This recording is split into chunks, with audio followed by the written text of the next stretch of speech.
again and welcome to Elisabeth Hogarth Designs. We're taking a look at Graphic 45 Steampunk Spells today. This is the first page that hits you as soon as you open up the set. I'll show you the front cover really quickly so you can see the assortment of papers. You've got 12 double-sided sheets, and I would have to say that I absolutely adore papers like these.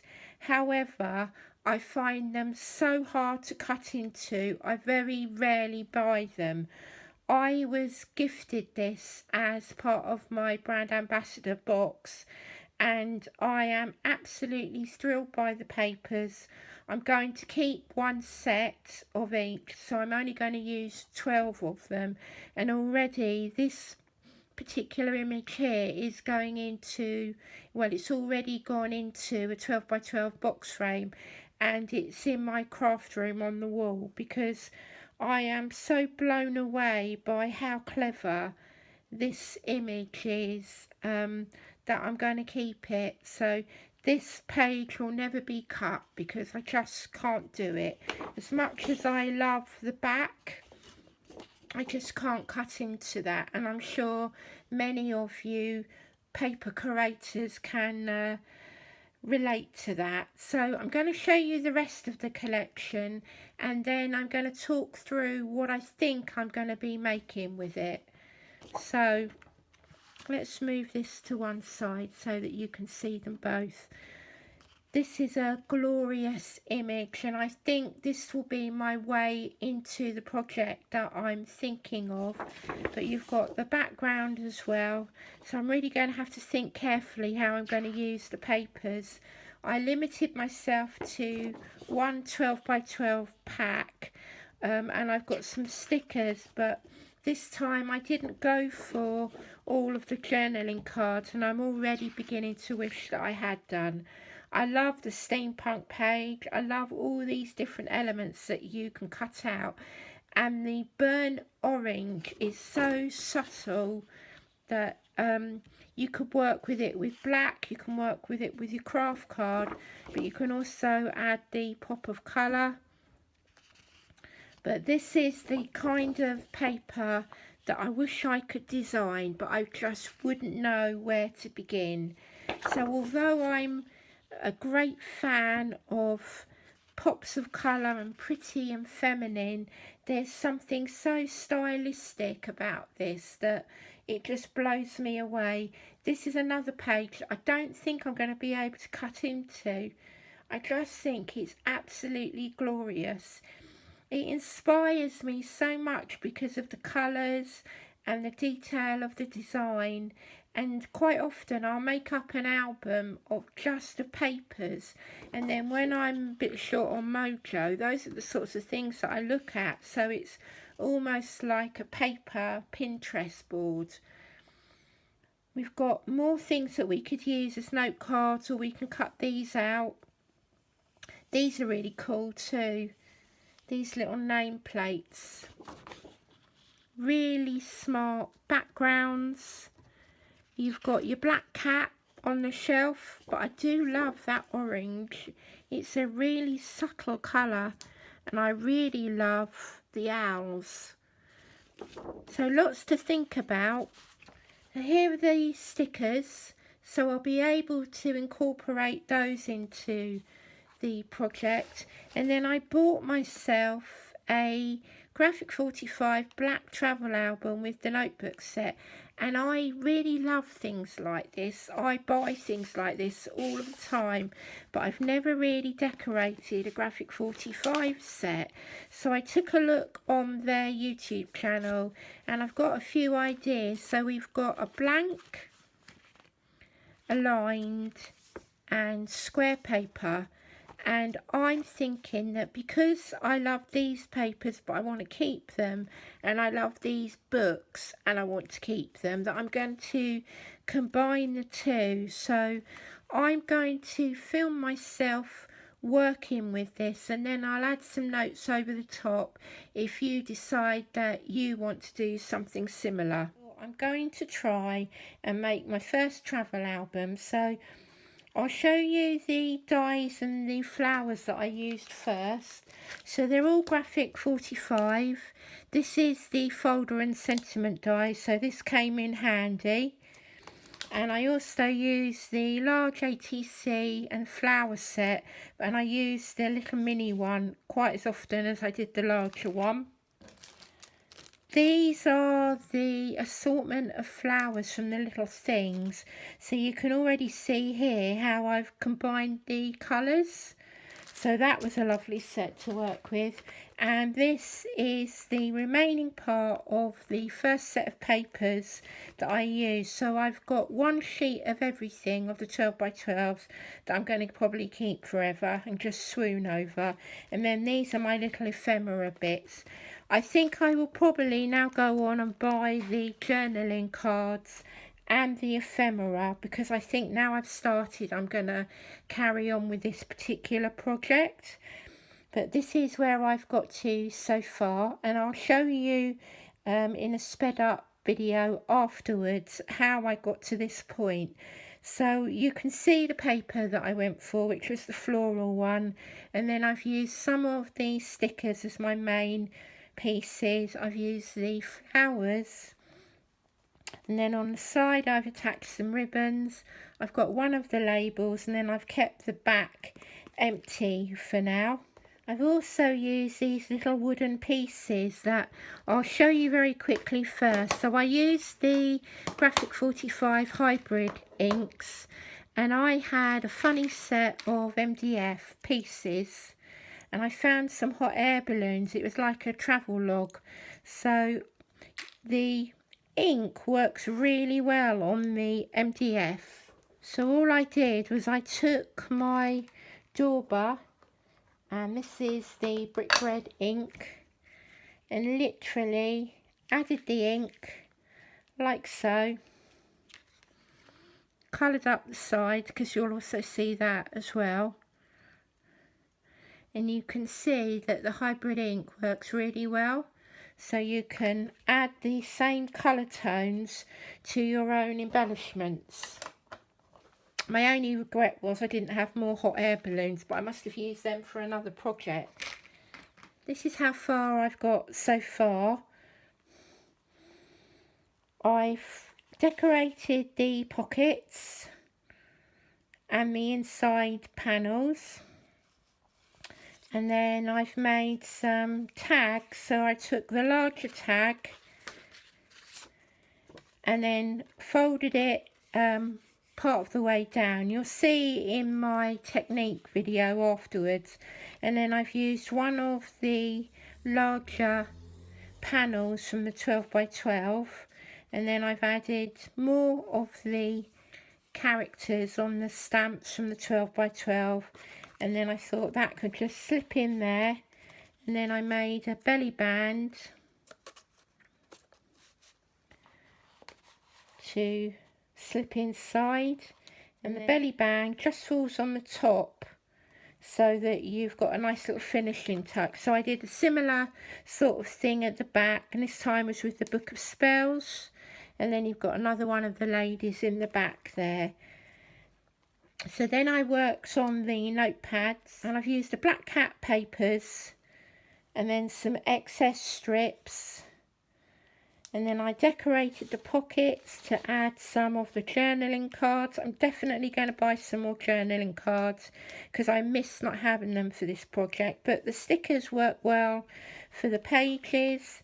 And then this is where I use that folder die, and I've used some of the stickers and a mix of the papers, and then I've made a set of tags that will fit inside the pocket. So this became like a triple book that I've loaded inside the elastic there. And then you've got the same sort of theme here, the layout's the same, but I've just changed the papers. You've got another tag in here, and then this one, because it's the plain paper, I've decorated it with some of the tags inside. You've got another little pull out here with some more tags. And then again, you've got Mr. Seymour Bones. and then another journaling style card, and then you've got the square paper and another set of tags and the portfolio, and then the book at the back. So for my first attempt, I really enjoyed creating with it. I kept everything simple.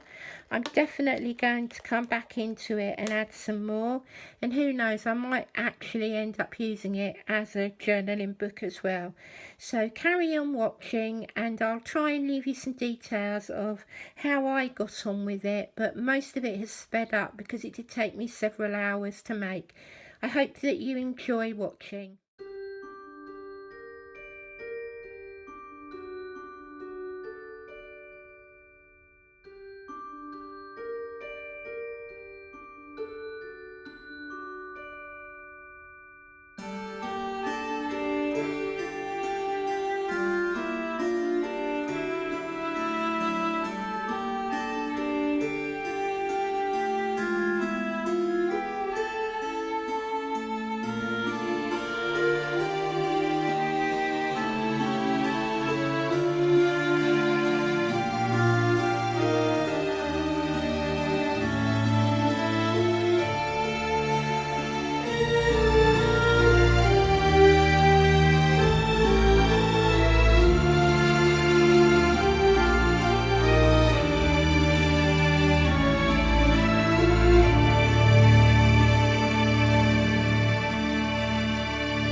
there we go then. That's my first travel album project. It definitely won't be my last. I thoroughly enjoyed using it. Let me know in the comments below what you think. Don't forget to subscribe to my channel and hit that notification bell. And please do tag me if you now decide to either use the Steampunk Spells or have a go at the travel album notebook set, and share your ideas and your makes on the official Graphic 45 Facebook community group. Thank you for spending some more time with me today, and I look forward to welcoming you back to Elisabeth Hogarth Designs very, very soon. Take care. Bye bye for now.